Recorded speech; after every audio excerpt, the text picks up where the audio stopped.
को कभी मध्यकाल के मुगलों के वे अत्याचार याद नहीं आए जिन्होंने हिंदुस्तान का इस्लामीकरण करने के लिए कोई कोर कसर नहीं छोड़ी थी। कांग्रेस का वास्तविक चेहरा देश और दुनिया के सामने आ गया है। सिटीजनशिप अमेंडमेंट एक्ट ये किसी व्यक्ति, किसी जाति, किसी मत या किसी मजहब के खिलाफ नहीं है। अपने आप को एक्सीडेंटल हिंदू कहने वाले भारत की विरासत के बारे में गौरव की अनुभूति नहीं कर सकते हैं और उनसे उम्मीद करना भी मुझे लगता है कि ये अपने आप में नाइंसाफी होगी। राहुल गांधी जी हमेशा अपने वक्तव्यों के माध्यम से चर्चा में बने रहने के आदी हैं। जिन्हें भारत के इतिहास और भूगोल की जानकारी नहीं है वे इस प्रकार की अनर्गल टिप्पणियां करेंगे ही। खासतौर पर जब मैं राहुल गांधी की बात करता हूं तो मुझे याद आता है कि जिन लोगों ने कभी अपने आप को एक्सीडेंटल हिंदू कहा है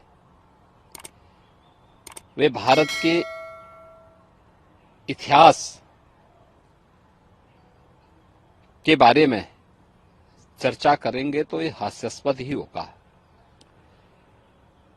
भारत की एक समृद्ध परंपरा रही है और भारत को भारत बनाने के लिए हमारे ऋषि मुनियों, राजा महाराजाओं, जनता जनार्दन और समाज के प्रत्येक तबके का अपने अपने क्षेत्र में सबका योगदान रहा है। मुझे आश्चर्य इस बात का होता है कि राहुल जी बोलते समय क्यों उन राजाओं के योगदान को भूल गए जिन लोगों ने भारत को भारत बनाने में योगदान दिया है।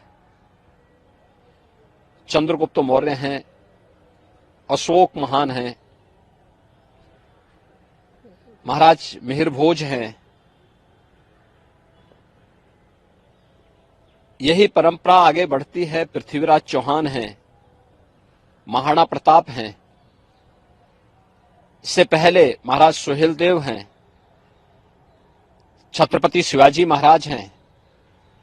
देश की आजादी की लड़ाई में 1857 के प्रथम स्वातंत्र समर के दौरान झांसी की रानी लक्ष्मीबाई या उन तमाम लोगों के, राजा महाराजाओं के, महारानियों के योगदान को कौन विस्मृत कर सकता है।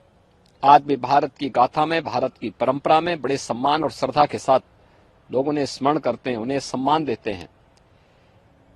लेकिन राहुल जी को कभी मध्यकाल के मुगलों के वे अत्याचार याद नहीं आए जिन्होंने हिंदुस्तान का इस्लामीकरण करने के लिए कोई कोर कसर नहीं छोड़ी थी। जिन लोगों ने अत्याचार और बर्बरता की सभी सीमाओं को लांघ डाला था। आखिर राहुल गांधी को इसके बारे में भी थोड़ी चर्चा करनी चाहिए। ये भी बताना चाहिए कि आखिर अयोध्या में राम मंदिर तोड़ने का दोषी कौन है, कौन दोषी था। काशी में काशी विश्वनाथ मंदिर हो या फिर मथुरा में श्री कृष्ण जन्मभूमि, इनको तोड़ने का दोषी कौन था। देश के अंदर व्यापक पैमाने पे मध्यकाल में देश की सनातन संस्कृति और सभ्यता के खिलाफ तलवार के बल पर नरसंहार करने वाले कौन लोग थे।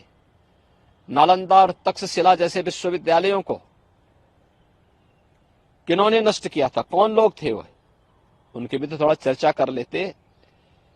लेकिन दुर्भाग्य है अपने आप को एक्सीडेंटल हिंदू कहने वाले भारत की विरासत के बारे में गौरव की अनुभूति नहीं कर सकते हैं और उनसे उम्मीद करना भी मुझे लगता है कि ये अपने आप में नाइंसाफी होगी और मुझे लगता है कि स्वयं में एक जो है अनावश्यक रूप से हम लोग माथापच्ची करें अगर राहुल गांधी जैसे लोगों से उम्मीद की जाए तो।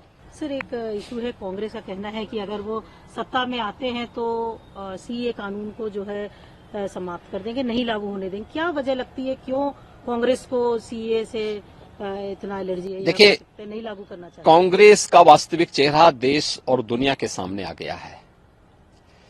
सिटीजनशिप अमेंडमेंट एक्ट ये किसी व्यक्ति, किसी जाति, किसी मत या किसी मजहब के खिलाफ नहीं है। यह तो भारत का मानवता को एक संदेश है।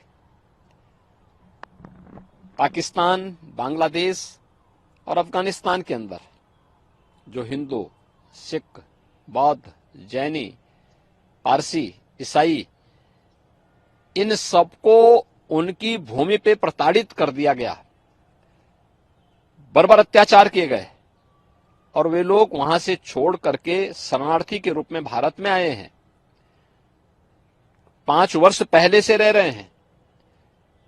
सीएए उनको भारत की नागरिकता देने का पक्षधर है और भारत अपनी मानवीय संवेदना की पक्षधर होने के नाते उन लोगों को भारत की नागरिकता देना चाहता है। आखिर कांग्रेस को इससे क्या एलर्जी है?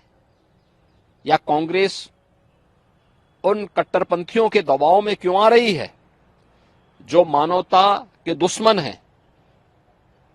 कांग्रेस का यह वक्तव्य मानवता के खिलाफ है, मानवीय संवेदना को रौंदने वाला है और कांग्रेस के बर्बर चेहरे को प्रदर्शित करता है। राहुल जी को कभी